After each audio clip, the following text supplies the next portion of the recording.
What happens when Meghan Markle's carefully crafted royal fantasy collides with cold, hard reality? Well, it all unraveled at a U.S. Customs checkpoint where her title meant absolutely nothing. Expecting the usual deference, Meghan reportedly presented her passport, only to be addressed as Ms. Markle. But when she tried to correct the officer, his response left her completely speechless. For once, there was no PR spin, no royal privilege, just an undeniable truth. She couldn't escape, and it only got worse from there. The moment Meghan was put in her place, Meghan Markle had likely breezed through countless security checkpoints in her life. But this one in Seattle was different. It wasn't a royal tour. There were no flashing cameras, and most importantly, there were no royal aides whispering in the ears of officials to ensure her smooth passage. It was just her passport, and a customs officer who, as fate would have it, wasn't the least bit interested in playing along with her royal narrative. As she handed over her passport, she may have expected the usual recognition, the quiet acknowledgement that she was, in her mind, someone important. After all, in her world, her title carried weight. She wasn't just another traveler, she was the Duchess of Sussex. But as the customs officer examined her document, there was no sign of deference, no pause of recognition, just a routine glance before addressing her plainly. "Markle." That single phrase, so simple yet so powerful, was all it took to crack the carefully curated illusion.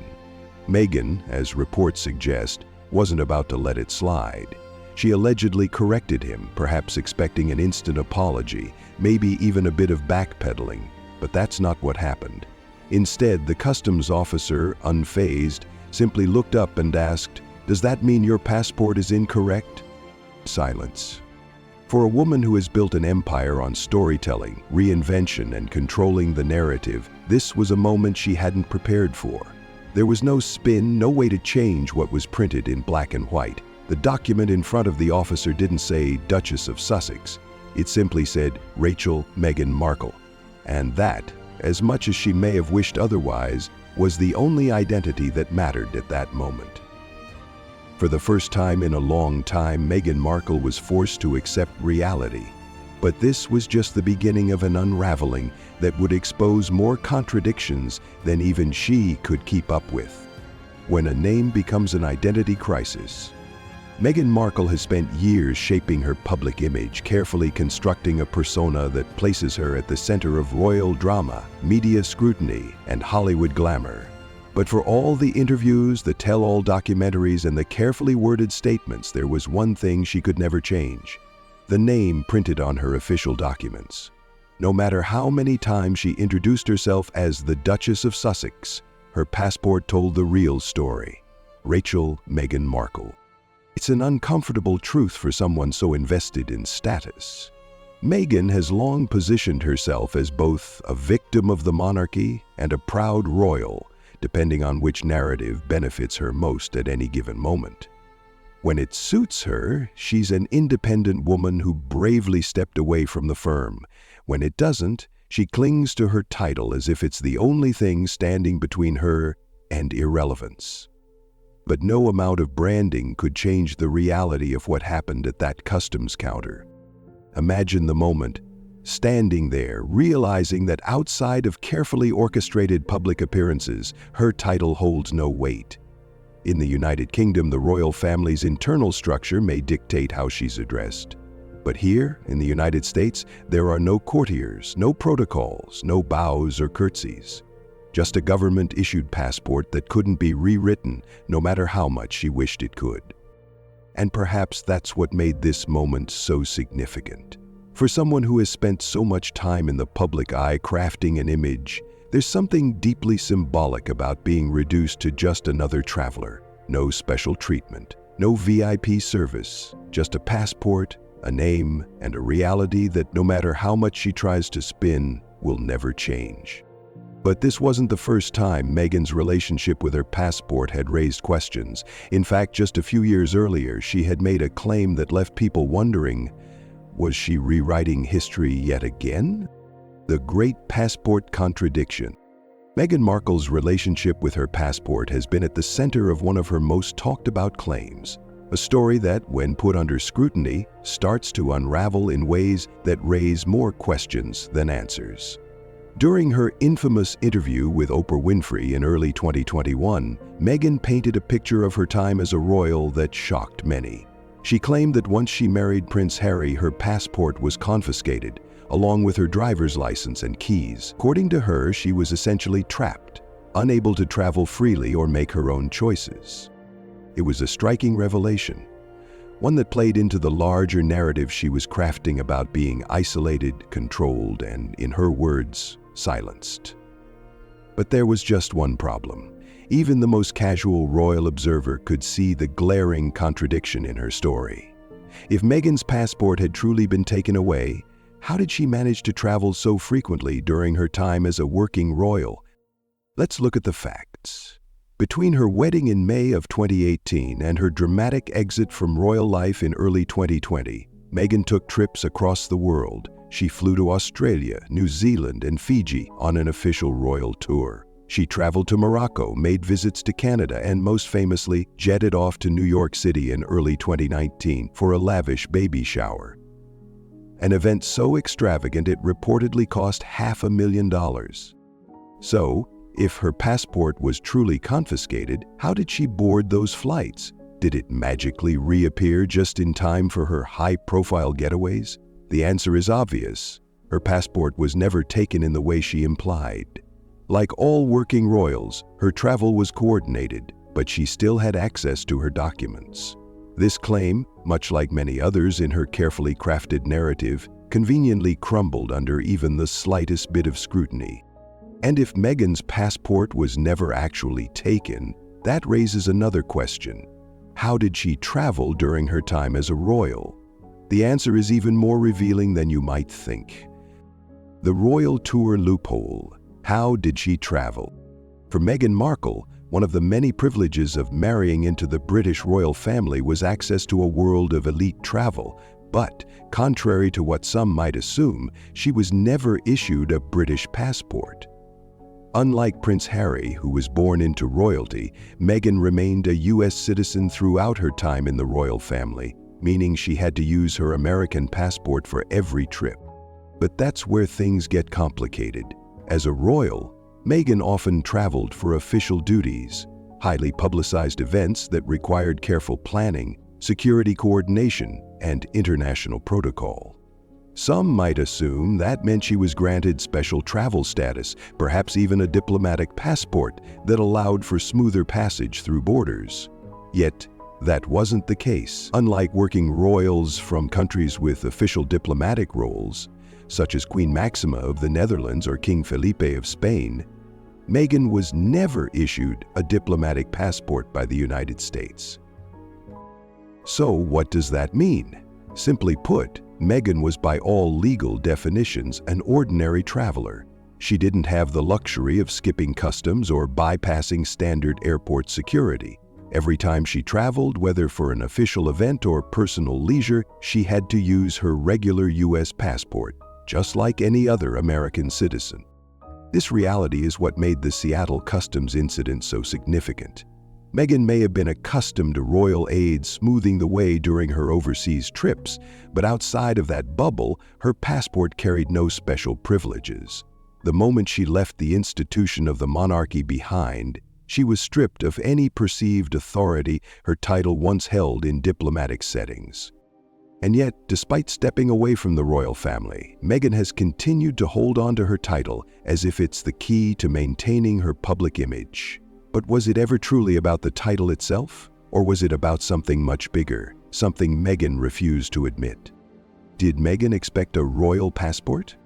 For someone so determined to distance herself from the monarchy, Meghan Markle seems to cling to her royal title with an iron grip. Despite claiming that royal life was suffocating, she continues to introduce herself as the Duchess of Sussex, branding everything from her projects to her charitable efforts under that very name.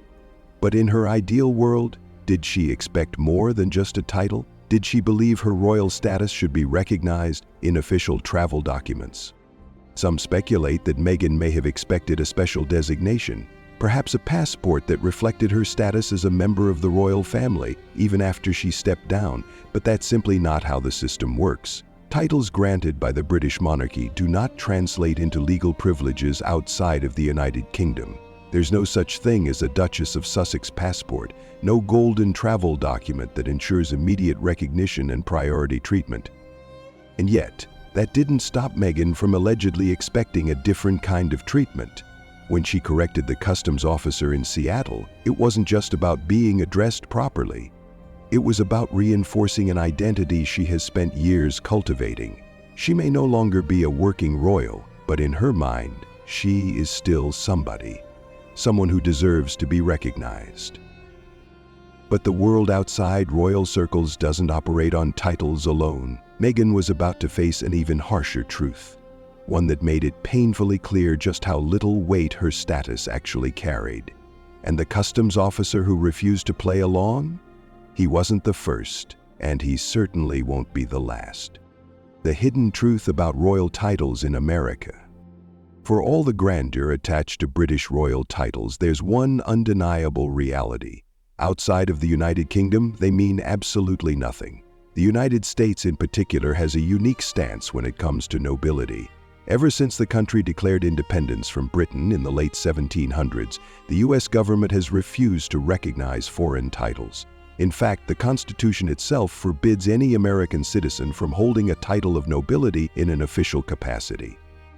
This means that no matter how much Meghan insists on being addressed as the Duchess of Sussex, it holds no legal weight in America. Unlike in the U.S., where aristocratic ranks still come with certain privileges, the U.S. treats everyone equally, whether they're a royal or celebrity or just an ordinary citizen.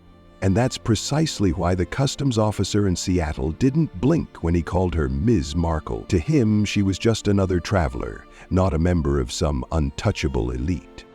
But this presents an interesting contradiction in Meghan's public image.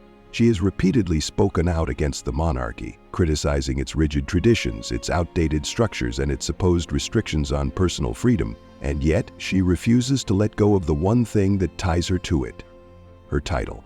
If she truly wanted to break free, wouldn't she have dropped Duchess of Sussex the moment she stepped away? Instead, Meghan has continued to use her title at every opportunity, branding herself as royalty even in spaces where the title has no meaning. Whether it's signing letters as the Duchess of Sussex or introducing herself that way in media appearances, it's clear that the name carries value for her. Value she isn't willing to let go of, even if it contradicts everything she's claimed about seeking independence. But clinging to a title is one thing. Expecting the world to acknowledge it is another. And as Meghan was quickly learning, not everyone was willing to indulge in the fantasy. The customs officer who didn't care.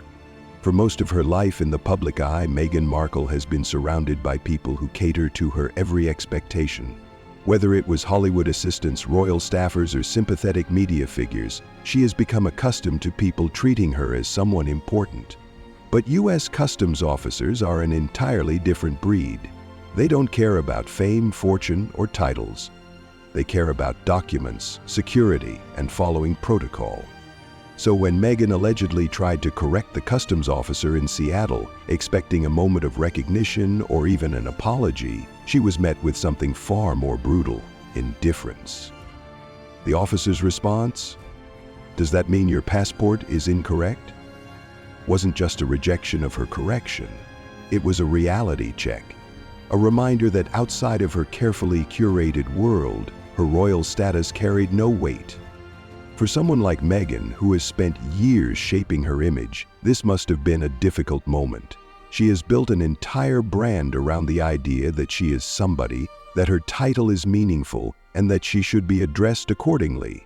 But at that customs checkpoint, none of that mattered. She wasn't a duchess, a royal, or an international figure of importance.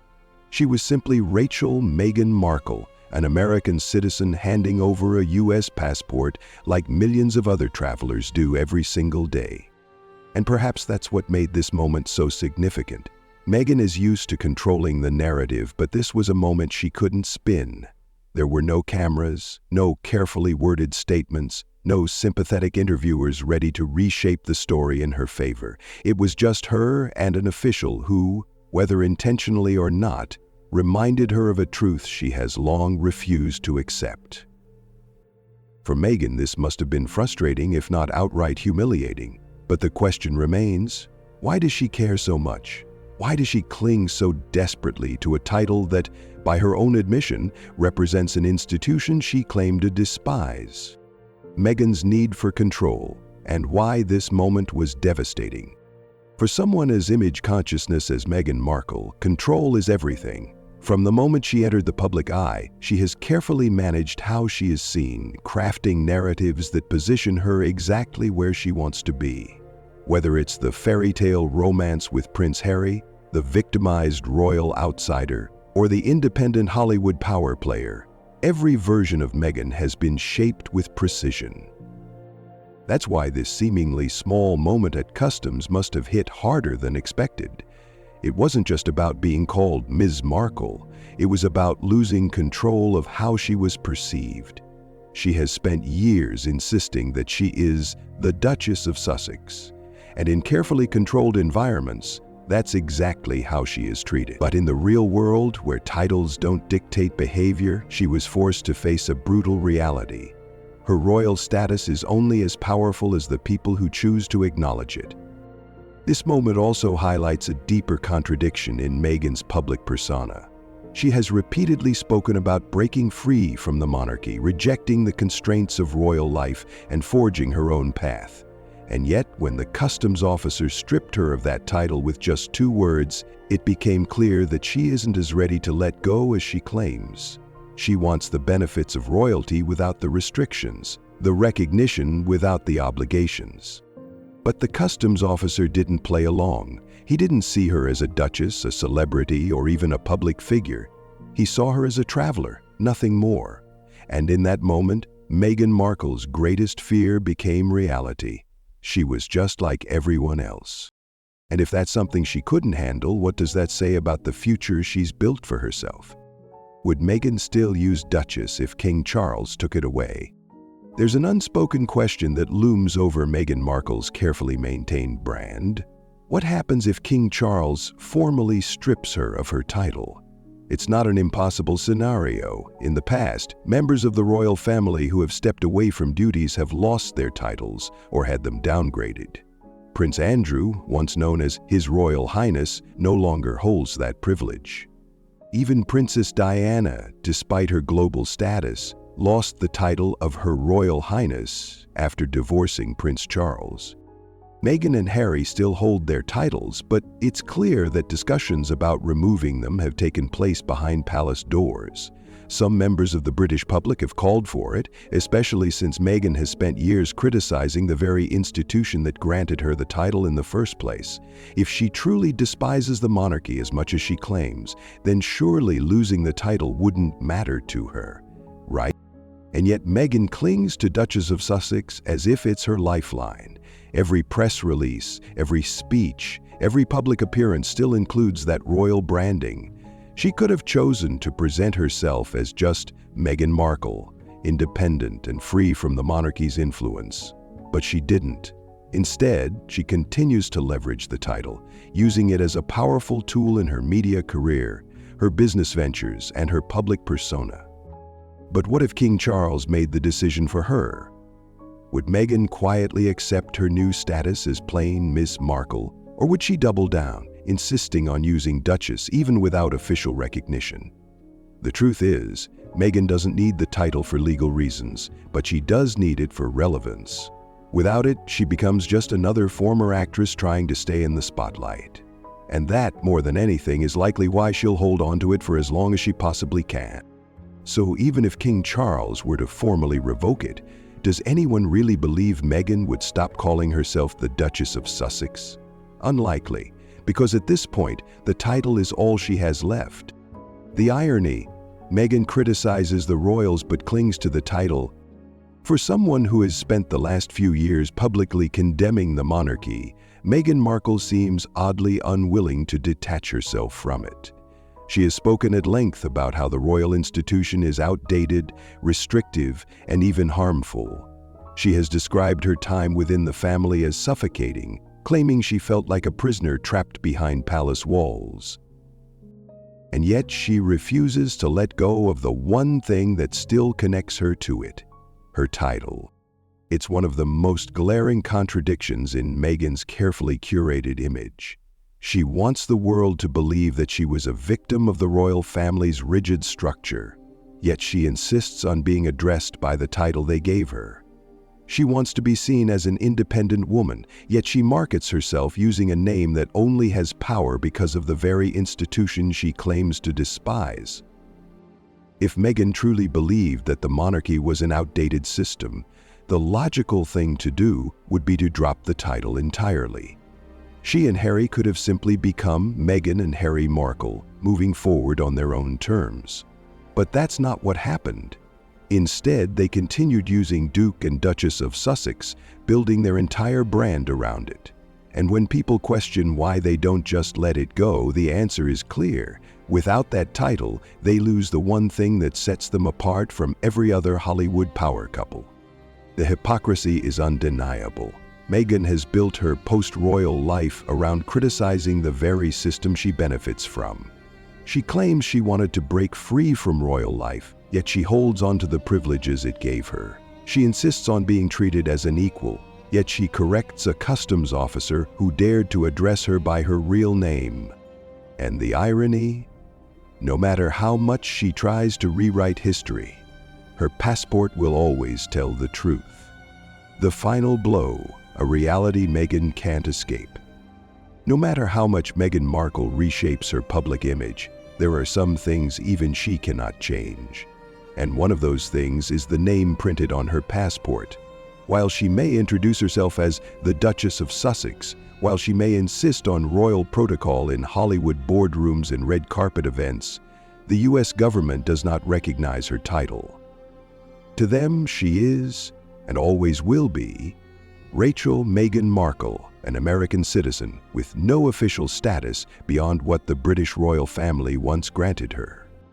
That reality must be difficult to accept for someone who has built an entire career on the perception of status. Meghan has spent years cultivating an identity that positions her as someone special, someone elevated beyond the rest of the world. But in that moment at the customs checkpoint in Seattle, none of that mattered. No royal aides, no flashing cameras, no carefully controlled press releases. Just a passport, a name, and an officer who wasn't interested in anything beyond standard procedure. And while Meghan may have walked away from that moment fuming, it serves as a powerful reminder of something she has spent years trying to ignore.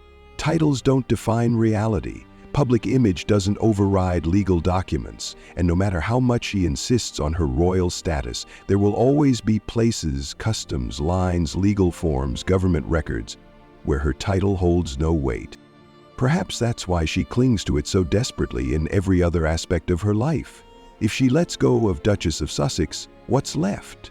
Without that title, she is no longer royal, no longer special, no longer different from any other public figure trying to stay relevant in a competitive media landscape. And for Meghan, who has spent years ensuring she remains at the center of attention, that's a truth far more uncomfortable than anything a customs officer could ever say. So while she may continue to insist on being addressed as the Duchess, while she may continue using the title in every public appearance, the cold, hard truth remains. When she hands over her passport, she is simply Meghan Markle. And for